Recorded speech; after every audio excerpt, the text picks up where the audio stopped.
Okay, well, what's up, guys? We're back at it once again. So here we go again with some Mr. Robo Decodo. So we're going to be carrying on from the previous episode. And why are we looking at this dog? Well, we've been talking a lot about red and blue and why they're using red and blue, and this is exactly why. If you have a look at the dog's eyes, you can pretty clearly see that one eye is lit up blue and the other eye is lit up red. Now, is there a blue TV and a red TV behind the photographer? No, there's not. This is what happens in your brain, in your eyes. At the external input of the light, it gets split. So you've got red going one way, blue going the other. That's why they're doing the red and blue thing. It's to divide you, to put you in a state of confusion, basically. In the same way that we're seeing repeated triptych, 3, 3, 3. I'm not sure, but I have a suspicion that that's being used as some sort of hypnotic induction to get you into a loose state where the confusion can take over, and all this stuff, while you're confused, all this stuff will just pour in, like it opens you up like a gate. Okay, so let's get into this. Okay, so as I said last time, I was going to do a bit of a brief, a shallow dive into what the names mean. So here we've got Elliot. You guys aren't retarded, so I'll let you read it. And this sort of lends credence to the fact that this is a Bible story, and perhaps, you know, all we have is this one story and derivations thereof. So, Darlene, in some other places I looked, also means a loved one, which is obviously, you know, little darling. Darling, someone that's, you know, precious, that's loved by you or from you. Tyrell, Thunder Ruler. And Tobias is the Jesus/Santa character. So there you go. Okay, now let's get into giggity. Even here. You said he was dead. He was. Well, then how did he drive the van? I don't fucking know. All right. Okay, so they're just walking through the forest right now, and I think we might have been past here in the last episode, so let's skip right ahead. Oh, importantly here, you can see pretty obviously that this is like a blazing star reference, and also you've got the cross. So if I just go I want to go back a little bit. So right here, there, that's basically the crucifixion, isn't it? You've got the guy with his arms spread on the cross.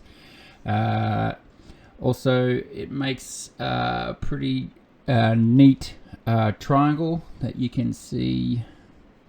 Sort of, here's the apex coming down on either side, and this is the blazing star symbolism you see on it's on all the Illuminati shit.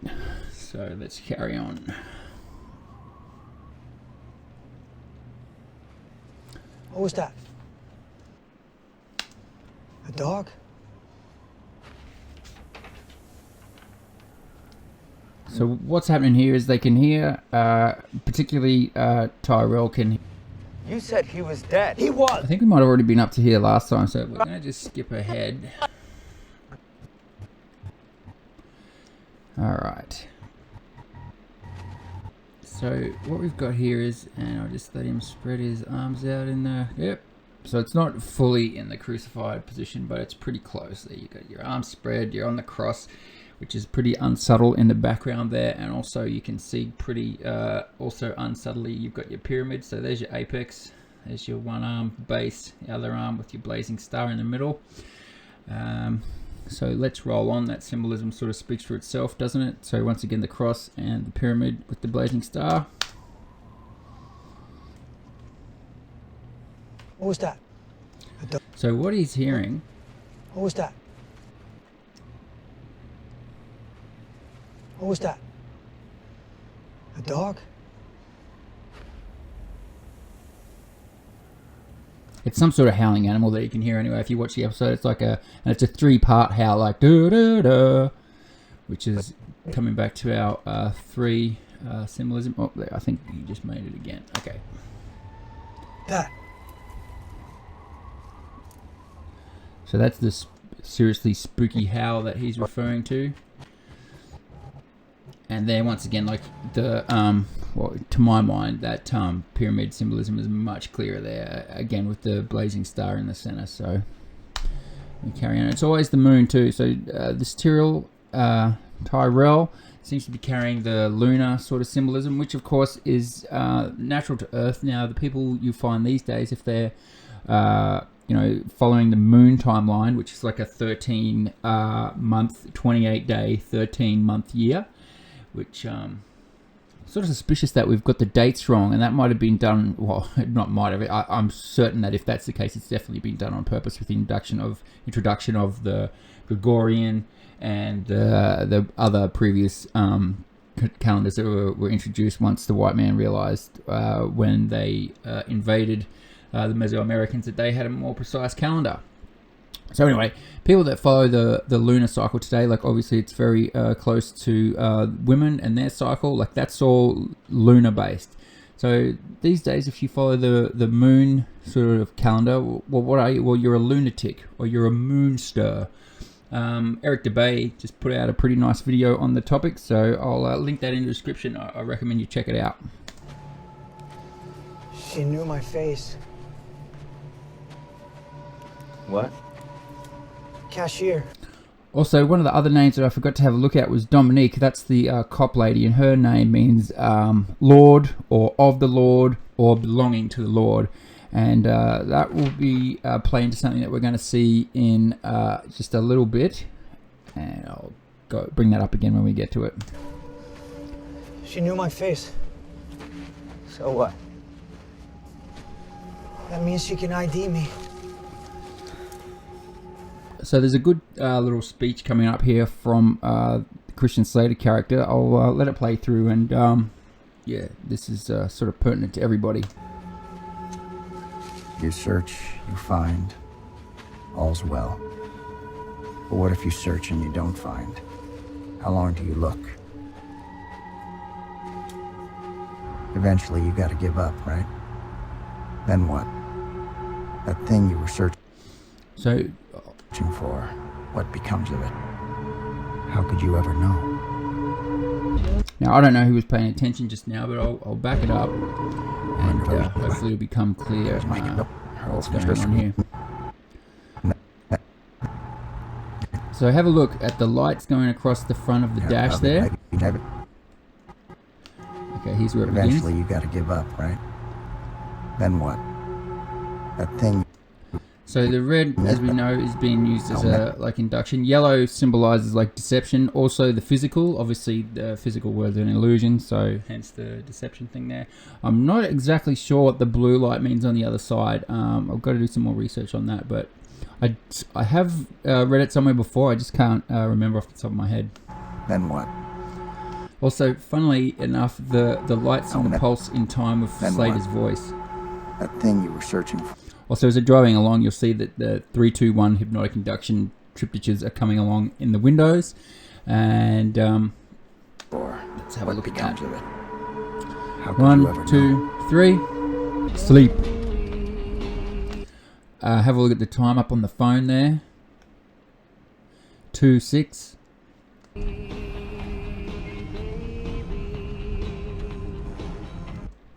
Okay, so I think the song here has some referential sort of thing. So big night tonight. The Jesus / Santa is going to start talking in a minute, and he's going to be talking about. At first, he's talking about Jimmy, and it's not clear exactly who he's talking about at first. Now, I'm going to go ahead and make the assertion that he's talking about Jimmy, as in James, from James the Just, that's mentioned in the Book of Thomas, as the world was created. Basically, this existence was created for him. So let's just have a listen. Oh, no, I'm not the real Santa. Yeah. Sometimes I wish I were. Sometimes I wish I were.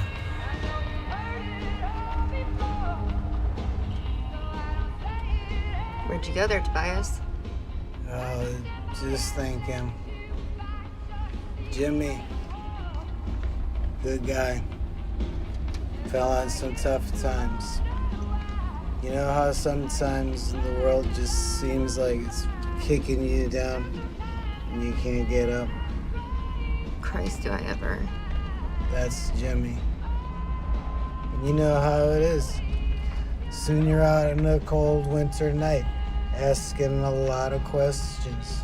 Now that phrase would be important in a little while, but see, asking a lot of questions is akin to seeking, and obviously that's what you got to do. Like, don't ever stop seeking, because once you think you've found it, you close off your mind to other things, and as soon as that happens, you're left behind. Looking at the world. Thinking about what it might be like without you in it.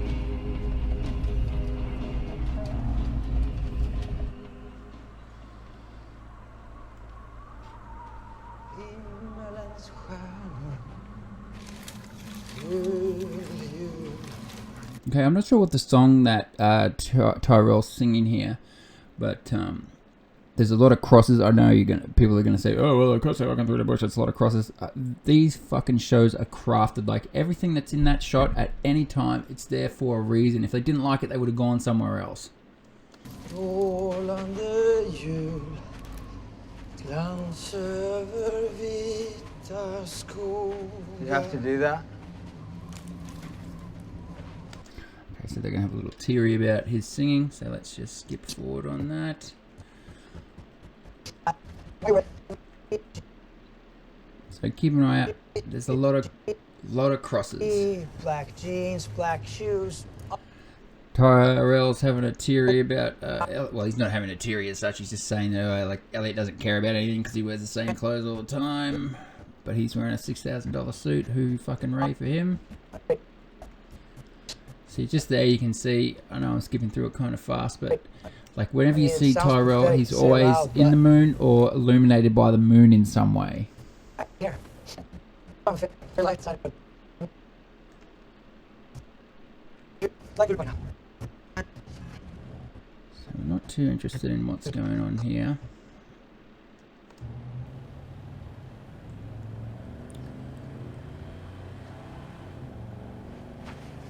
Okay, they're running for a car. Now, I assume that this is the lady from the fuel stop getting picked up and taken home, and you'll see why in just a moment.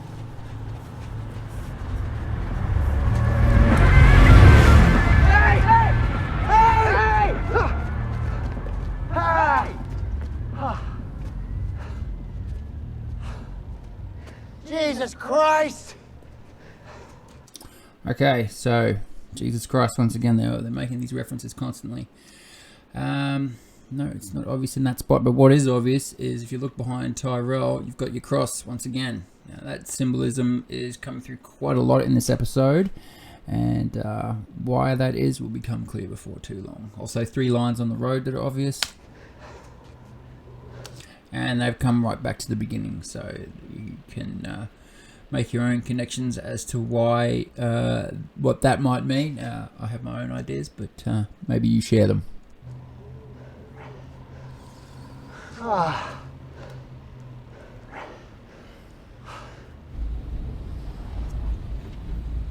So what's with the getup? Mall Santa, Salvation Army. Sloan Kettering. It's a cancer center. I do it for the kids. Dude, that's dope. You're definitely a better person than me. Bike now. No, me and Val got a mission visiting. What's that? We get drunk. Yes? Yeah. So the Santa guy's just saying that after they finish doing their charitable works, being Santa, they go down and get on the piss after they visit the hospital. So you've got your blue lights flashing on Santa's side, and you'll see you've got a red, mostly red lights happening on Darlene's side. Obviously, Santa's wearing a red suit, so that fills up that gap. So basically, he's talking about. Well, I'll just go back and you can hear a little bit of it. It sounds pretty bad what he's saying, but I like to keep a nip or two on me during the holidays. I'm not talking about the booze. so she's just seen that he's got a bottle of some sort of painkiller. I think it's Percocet or Vicodin, one of the two. So he's got these strong painkillers. He's drinking. He's talking all sad. So Darlene's making up this story in her mind that he's gonna do something that he might regret.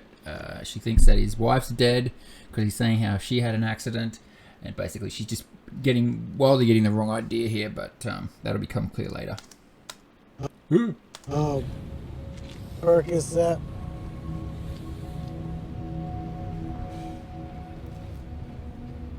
Sometimes the pain's just too much.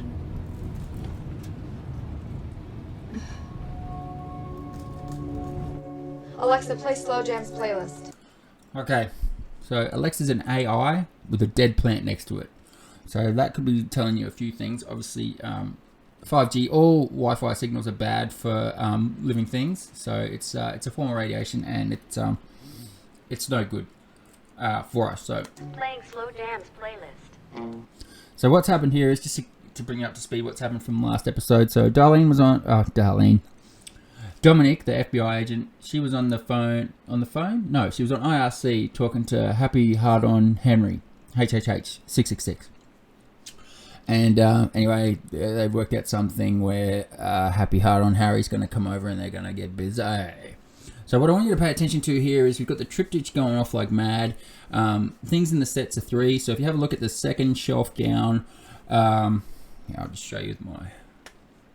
So you've basically got a pyramid here made out with the goods there, and you'll find everything's going to be stacked up in sets of 3. So you've got your pyramid, and then we're going to swing around away from all this stuff, and you will find that there. Well, I've just noticed another one here. So you've got your 2, 1, 2 with the dials on the thing. That's another form of a triptych. So it's this 3, 2, 1, sleep, 3, 2, 1, sleep. It's like I'm pretty confident that's what it's being used as. Okay, so when we spin around, keep an eye on how many cereal boxes there are and the items stacked up in front of them. This is my apartment.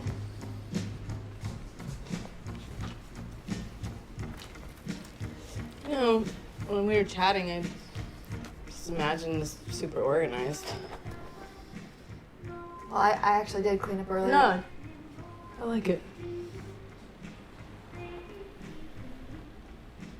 You want a drink?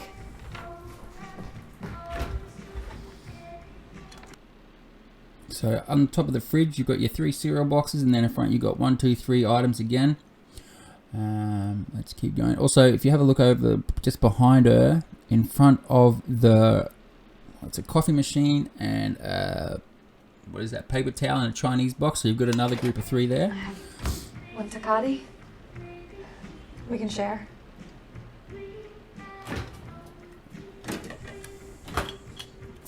What the hell? Was that a bottle opener in the freezer?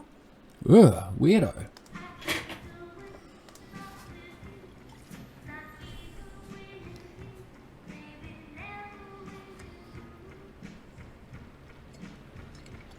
So my apartment being organized was part of your... Just visualizing. I get to see everyone what they want. So it probably doesn't need too much explanation what's going on now. So we're going to cut to a scene in a minute. She's just put the bottle down. So you've got your dark sort of triptych here with the coffee maker and the bottle and then the Chinese box. So that's sort of your dark side, and then you'll see on the other side. So then it flips over and you've got your white sort of triptych with your toilet roll, your paper towel, your Chinese box and the coffee maker in the back. So every dark has a bit of light and every light has a bit of dark. So you've ever invited over? Obviously the triptych's just behind their heads too.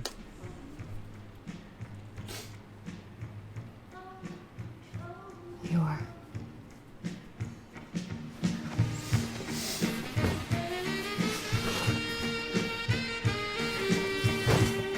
Okay, so let's keep this PG.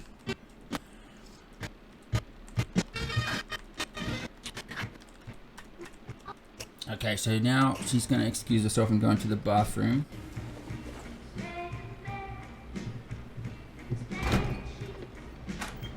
Okay, so before we go on in here, you're going to, some of you who don't know, so typically in a lot of visual theatre, the bath or water is used as symbolically to represent the unconscious or the spiritual realm, and the mirror is used for same. So I think the mirror is used for looking into the subconscious, and the water, being in the water, is being in the spiritual realm. So that's why we find a lot of like Hollywood type celebrities that they get killed in the bath, like Whitney Houston, for example. That was like, so they say, that was some sort of spiritual symbol, just like the the Clinton and their crime cartel like to use hanging people, usually by a doorknob. That's their trademark to tell all the other people that know things about them, motherfucker, if you talk, this is going to happen to you too. So they're using that as a message.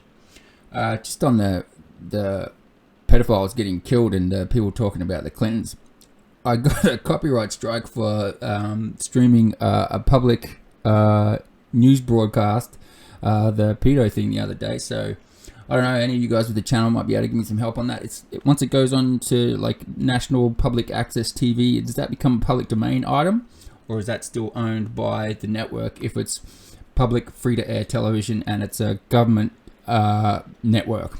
Cheers. So what do we have here? Well, you've got your 2 lots of candles, and I'll just stop for a minute, let you count them. So that's significant. And you got your 3 items. So you got the bath mat, the bath, and the toilet. So there's another 3. The candles that are on the shelf in the corner. Obviously you got your pentagon there. That's important too. And let's keep going. So the music's getting all distorted. This is showing the symbolism, like, oh, she's going into a sort of a different state, like she's entering another place.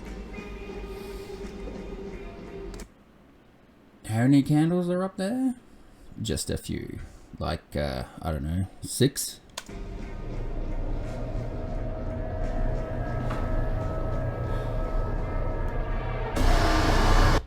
Plot twist. Okay, so keep an eye on the candle. So that was a group of 6 on the floor there. We'll go to the overhead shot. Keep an eye on them. So down to 3. 3 up in the pentagon. Stop fighting so hard. So I'm just going to step through here because there's something you need to see. Next shot. You're gonna lose control faster that way. The song before too playing was about losing control. Give into it. Give up control. Hurry up. Okay, so I'm just going to step forward here. Have a look for a rose petal to come up from around where her mouth is, around that area, and it's going to move up over her eye.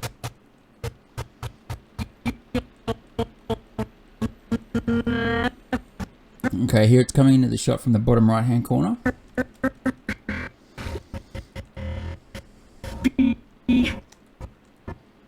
Okay, so let's have a look at what's on this. Hello, face. Crazy looking smiley face. The things you see when you have a close look, eh? Alright.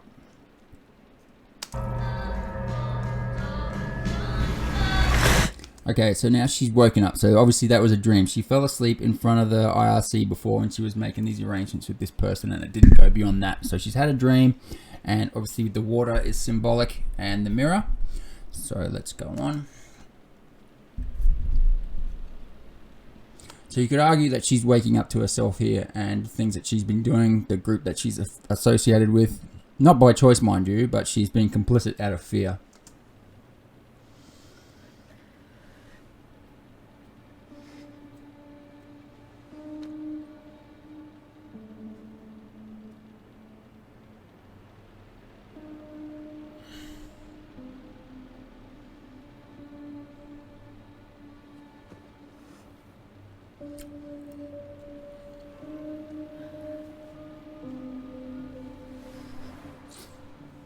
Okay, so she's going to get up.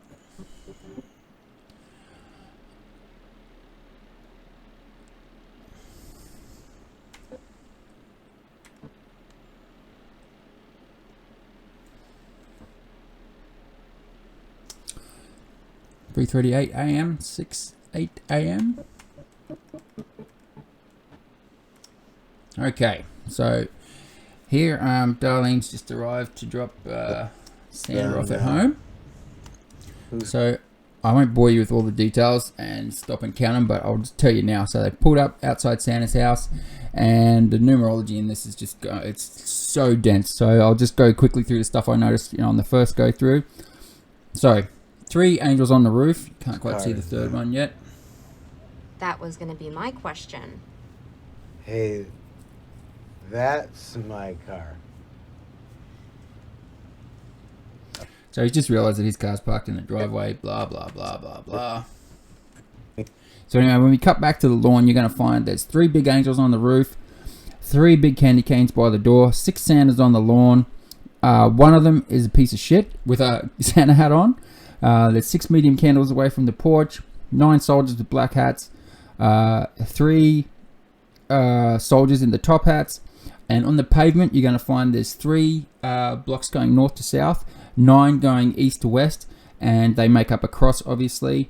So we'll keep going forward. Yeah, Hey, Tobias, if that is your car, whose car is this? I have no clue. Christmas, huh? Goodbye, Tobias. Goodbye is short and final.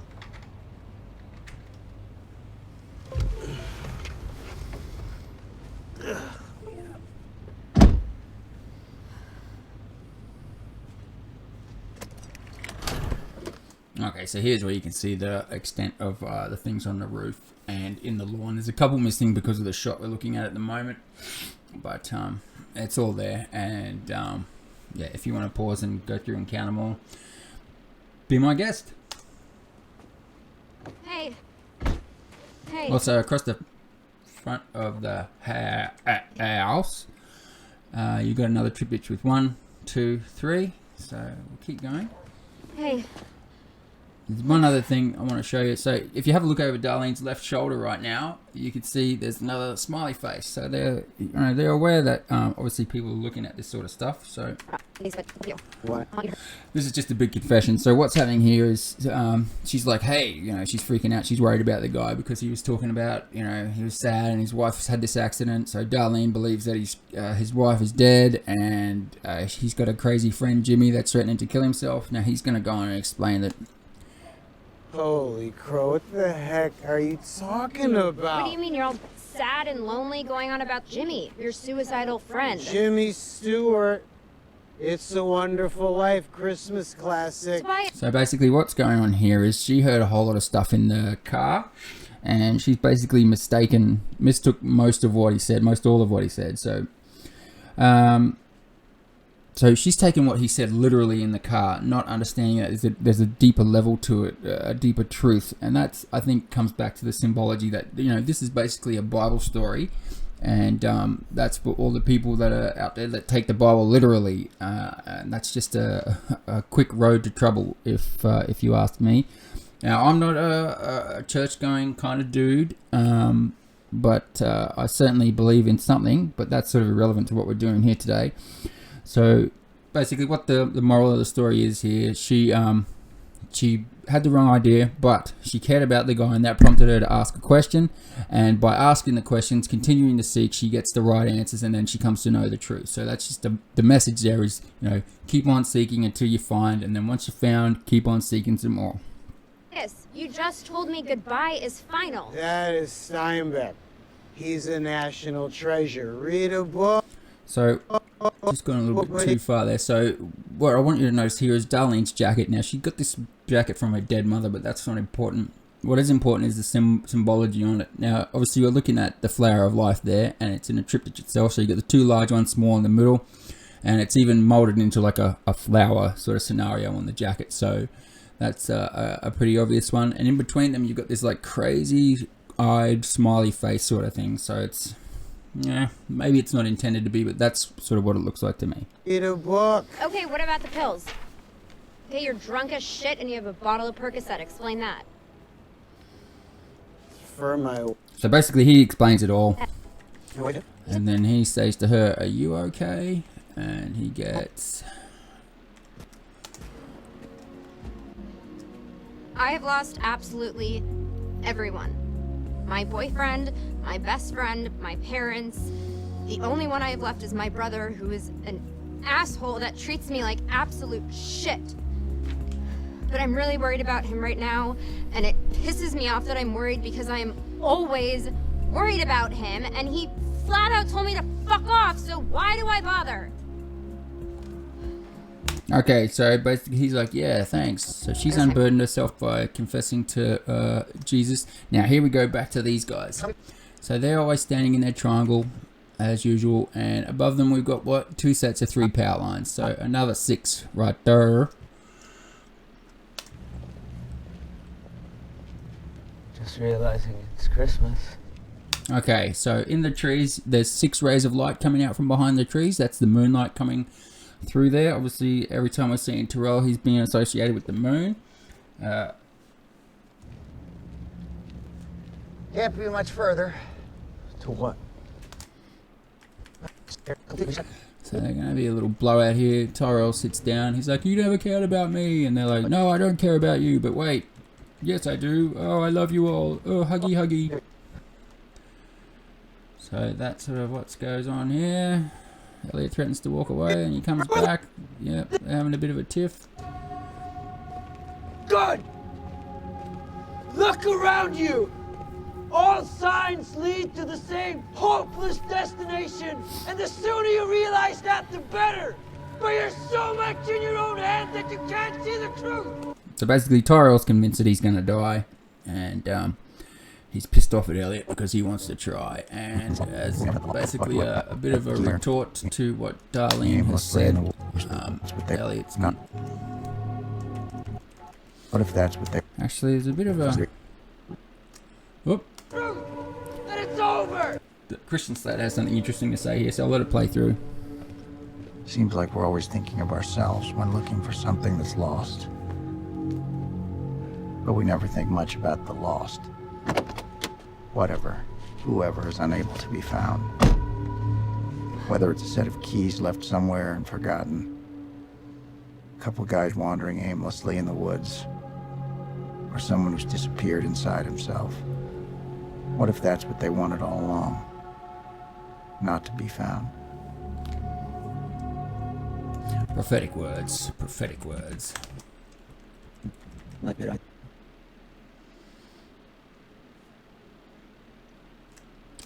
So, by the magic of editing...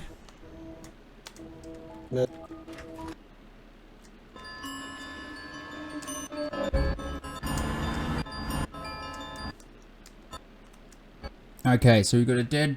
Is that a reindeer or a deer? Regardless, it's... Now, we're driving along in the car. We've cut back. This is Darlene driving, obviously. Now, I want you to have a look at the major potholes come past. So you're going to see... Crossing the line, you know, there's this constant theme of symbology with these guys. Oh, wrong scene. Well, the scene I was talking about, and it may be coming up anyway, so there's basically 3 large filled-in potholes that we go past in that same last shot with the camera looking at the road as the car's driving. So once again, you know, you've got your 3, 2, 1. So these guys are going to find their van crashed.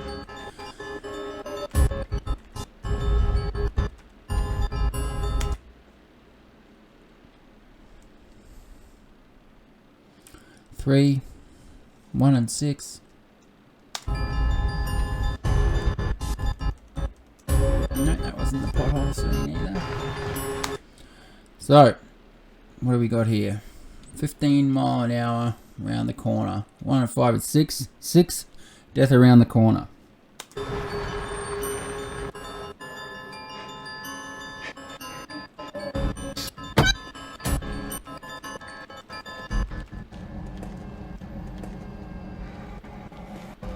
So once again back there we just had a shot of the moon coming in, so that's a bit ominous for our moon.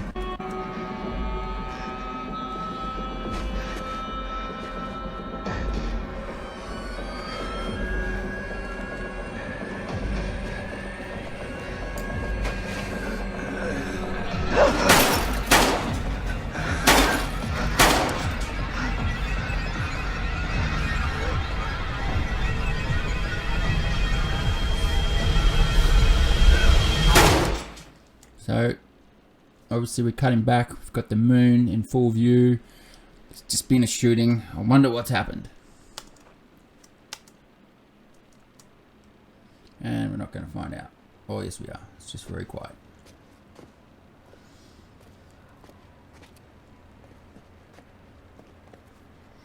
So this is just heavy with symbology from here on. Oh, Jesus Christ. I'm okay. We can't just leave him here.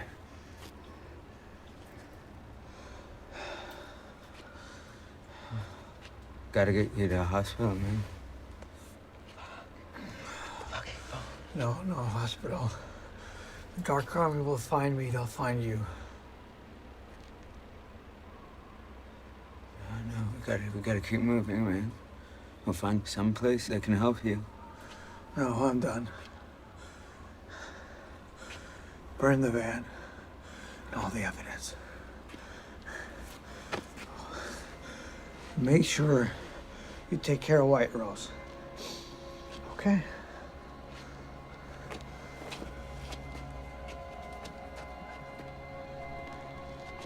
Tear up.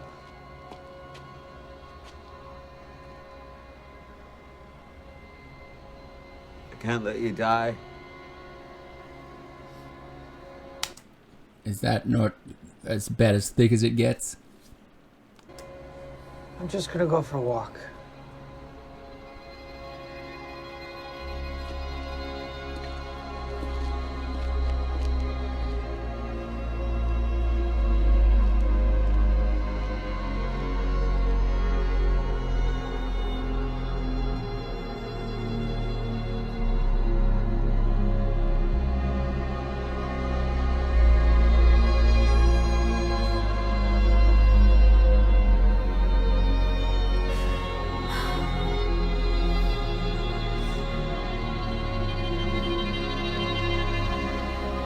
So we cut back to Dominic, and this is where she really is waking up. So you see we've got the red light behind her, and I'll let you see what happens next. Obviously you've got the chalice symbology on her jumper there too, pointing downwards.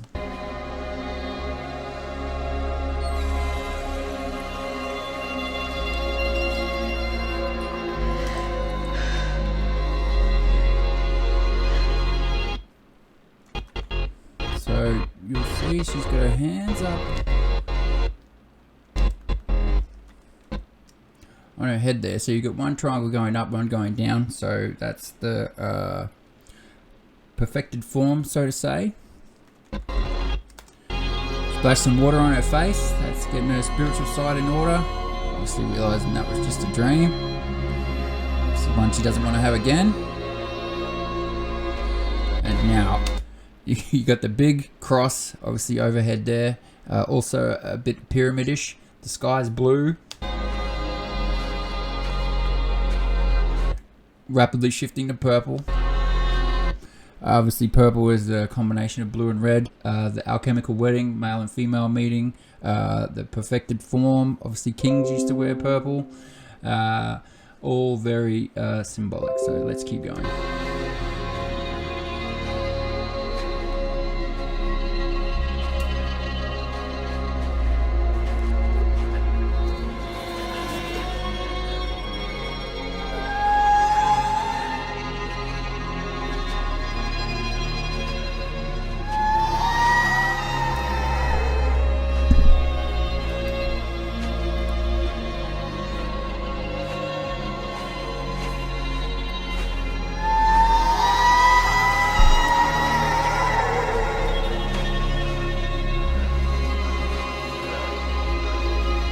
He's going purple now.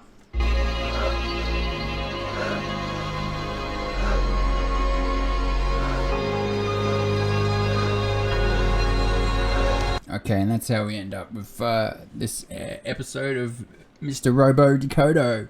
So thanks for watching, guys. Like and subscribe if you're into it, and stay tuned for the next installment. Thanks for watching, guys. Peace out.